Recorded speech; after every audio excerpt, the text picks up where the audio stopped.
بسم الله الرحمن الرحيم. الحمد لله الذي أنزل على عبده الكتاب ولم يجعل له عوجا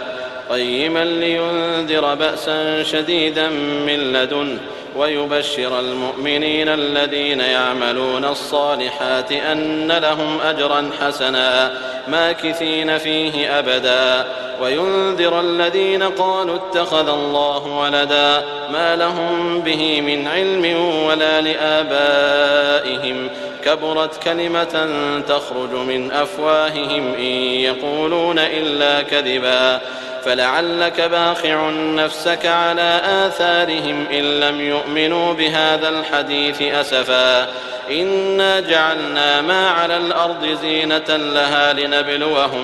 لنبلوهم أيهم أحسن عملا وإنا لجاعلون ما عليها صعيدا جرزا أم حسبت أن أصحاب الكهف والرقيم كانوا من آياتنا عجبا إذ أوى الفتية إلى الكهف فقالوا ربنا آتنا من لدنك رحمة وهيئ لنا من أمرنا رشدا فضربنا على آذانهم في الكهف سنين عددا ثم بعثناهم لنعلم أي الحزبين أحصى لما لبثوا أمدا نحن نقص عليك نبأهم بالحق إنهم فتية آمنوا بربهم وزدناهم هدى وربطنا على قلوبهم إذ قاموا فقالوا ربنا رب السماوات والأرض لن ندعو من دونه إلها لقد قلنا إذا شططا هؤلاء قومنا اتخذوا من دونه آلهة لولا يأتون عليهم بسلطان بين فمن أظلم ممن افترى على الله كذبا وإذ اعتزلتموهم وما يعبدون إلا الله فأووا إلى الكهف ينشر لكم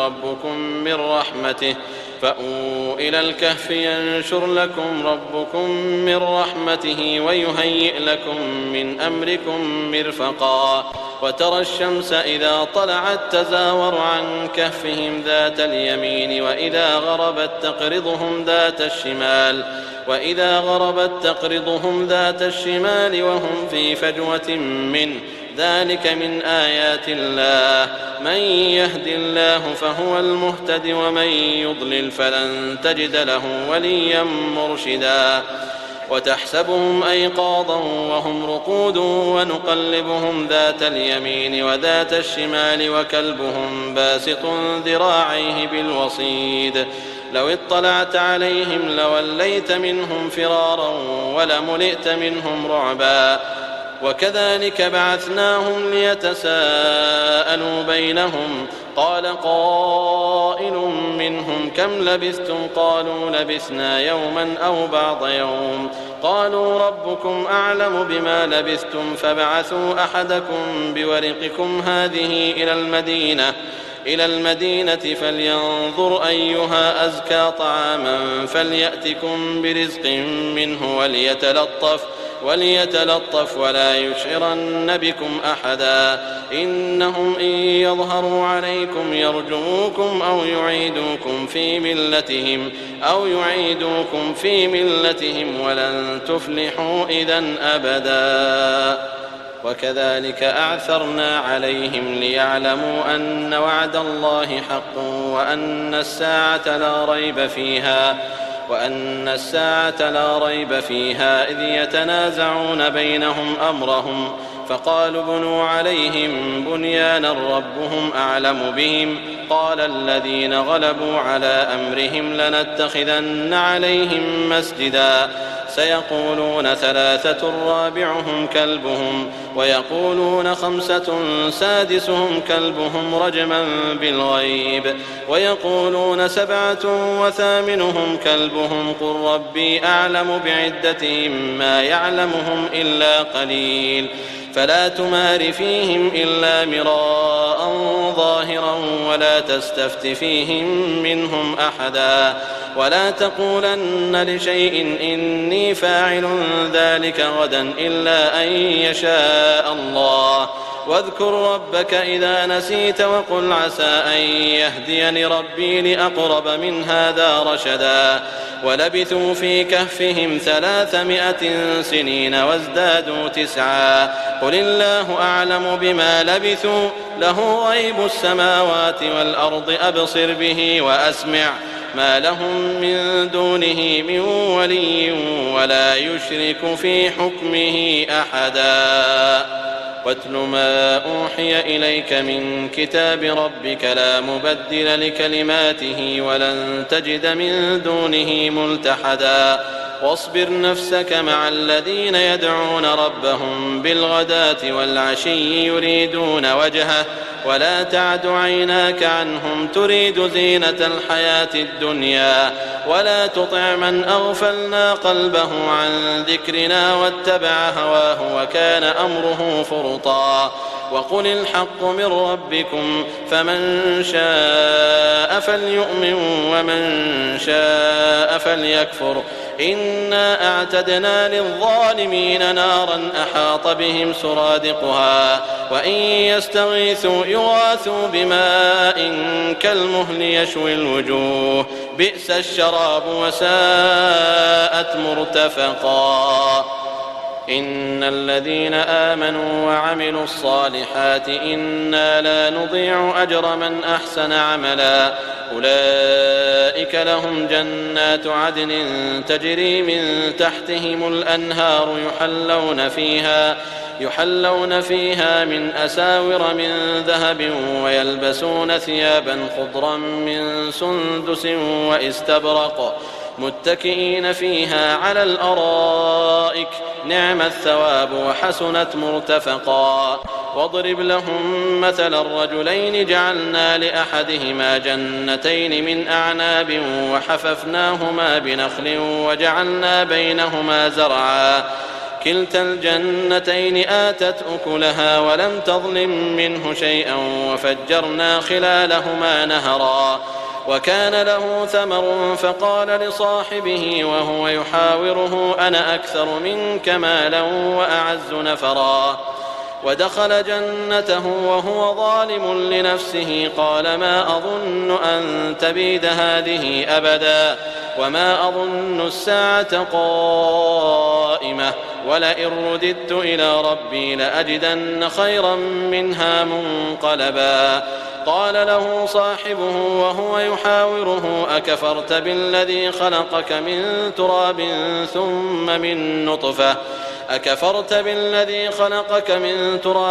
ثم من نطفة ثم سواك رجلا لكن هو الله ربي ولا أشرك بربي أحدا ولولا إذ دخلت جنتك قلت ما شاء الله لا قوة إلا بالله إن ترني أنا أقل منك مالا وولدا فعسى ربي أن يؤتيني خيرا من جنتك ويرسل عليها حسبانا من السماء فتصبح صعيدا زلقا أو يصبح ماؤها غورا فلن تستطيع له طلبا وأحيط بثمره فأصبح يقلب كفيه على ما أنفق فيها وهي خاوية على عروشها ويقول يا ليتني لم أشرك بربي أحدا ولم تكن له فئة ينصرونه من دون الله وما كان منتصرا هنالك الولاية لله الحق هو خير ثوابا وخير عقبا واضرب لهم مثل الحياة الدنيا كماء إن أنزلناه من السماء فاختلط به نبات الأرض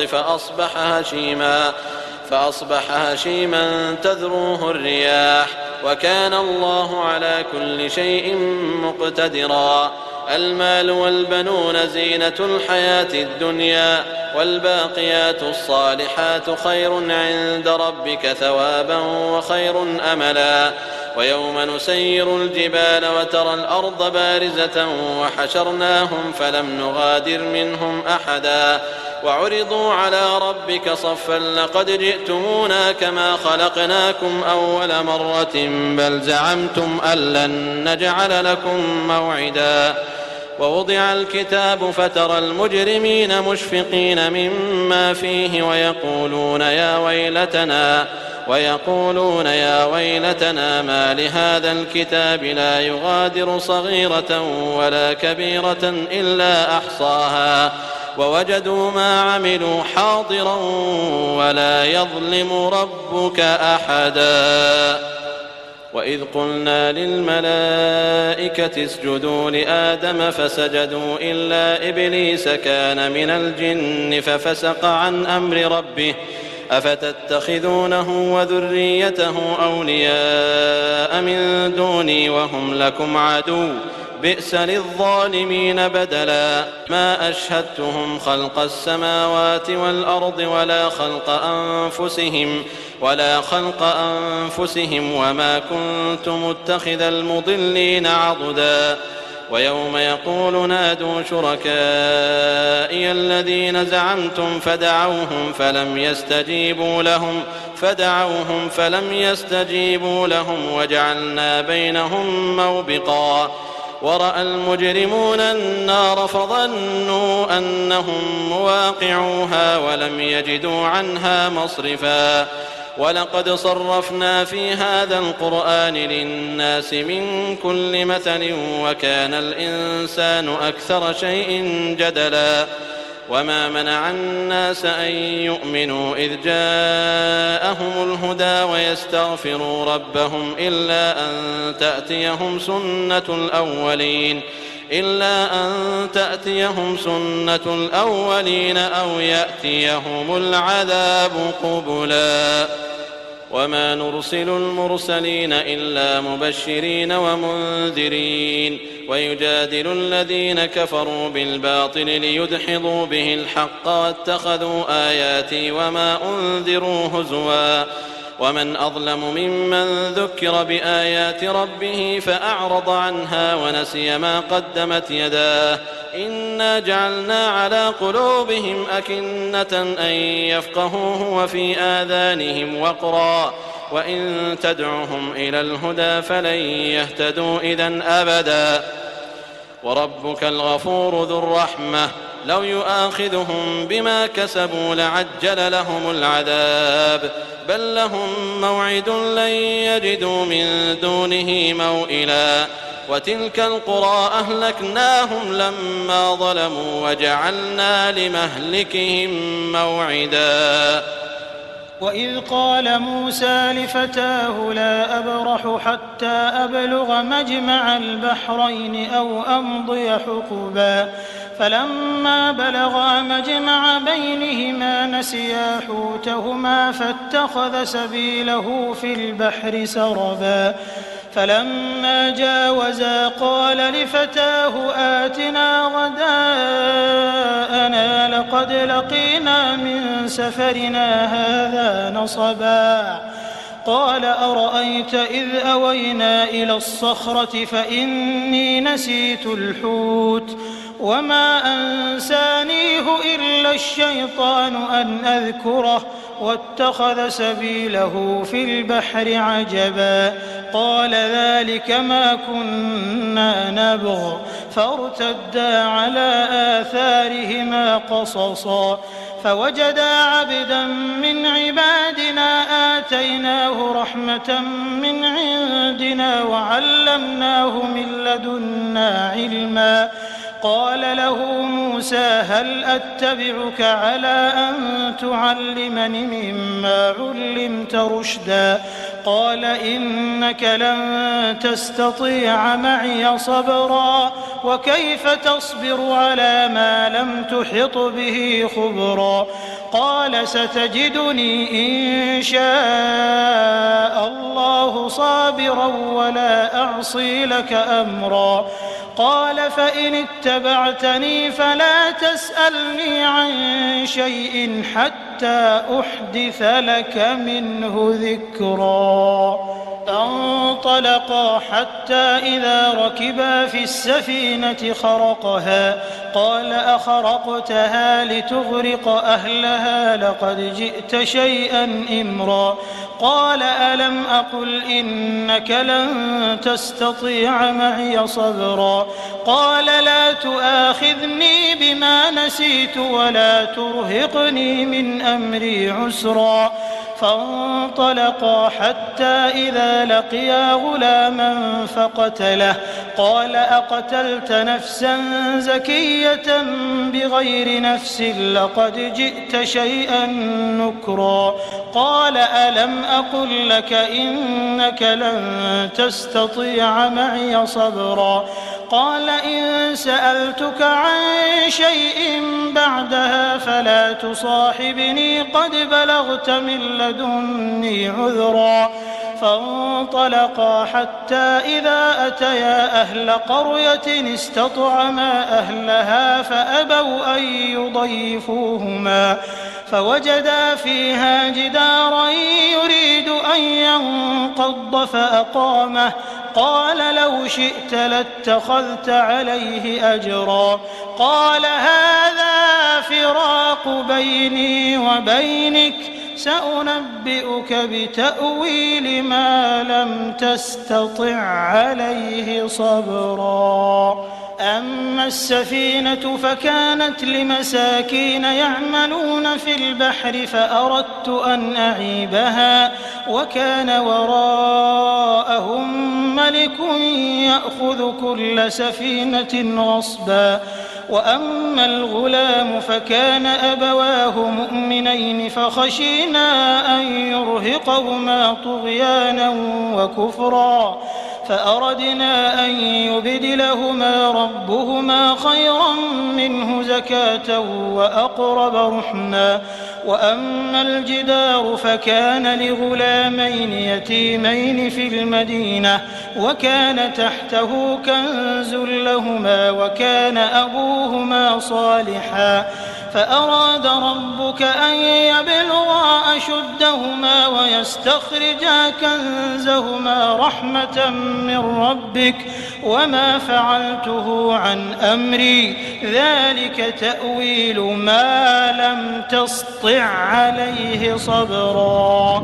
ويسألونك عن ذي القرنين قل سأتلو عليكم منه ذكرا إنا مكنا له في الأرض وآتيناه من كل شيء سببا فأتبع سببا حتى إذا بلغ مغرب الشمس وجدها تغرب في عين حمئة ووجد عندها قوما قلنا يا ذا القرنين إما أن تعذب وإما أن تتخذ فيهم حسنا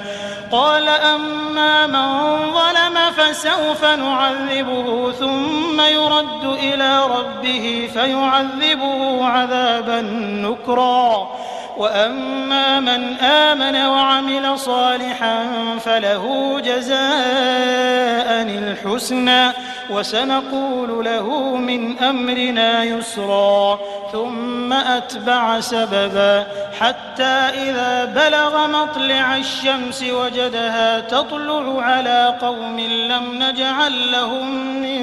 دونها سترا كذلك وقد أحطنا بما لديه خبرا ثم أتبع سببا حتى إذا بلغ بين السدين وجد من دونهما قوما لا يكادون يفقهون قولا قالوا يا ذا القرنين إن يأجوج ومأجوج مفسدون في الأرض فهل نجعل لك خرجا على أن تجعل بيننا وبينهم سدا قال ما مكني فيه ربي خير فأعينوني بقوة أجعل بينكم وبينهم ردما آتوني زبر الحديد حتى إذا ساوى بين الصدفين قال انفخوا حتى إذا جعله نارا قال آتوني أفرغ عليه قطرا فما استطاعوا أن أظهروه وما استطاعوا له نقبا قال هذا رحمة من ربي فإذا جاء وعد ربي جعله دكاء وكان وعد ربي حقا وتركنا بعضهم يومئذ يموج في بعض ونفخ في الصور فجمعناهم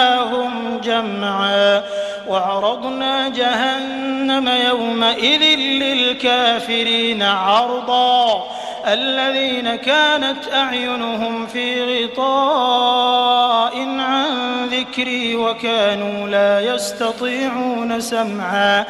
أفحسب الذين كفروا أن يتخذوا عبادي من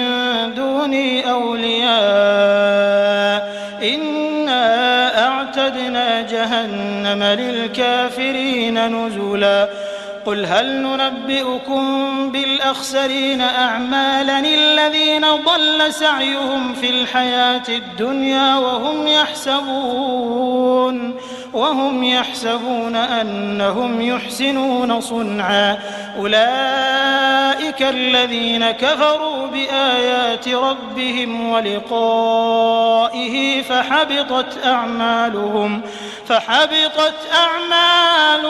فلا نقيم لهم يوم القيامة وزنا ذلك جزاؤهم جهنم بما كفروا واتخذوا آياتي ورسلي هزوا إن الذين آمنوا وعملوا الصالحات كانت لهم جنات الفردوس نزلا خالدين فيها لا يبغون عنها حولا قل لو كان البحر مدادا لكلمات ربي لنفد البحر قبل أن تنفد كلمات ربي ولو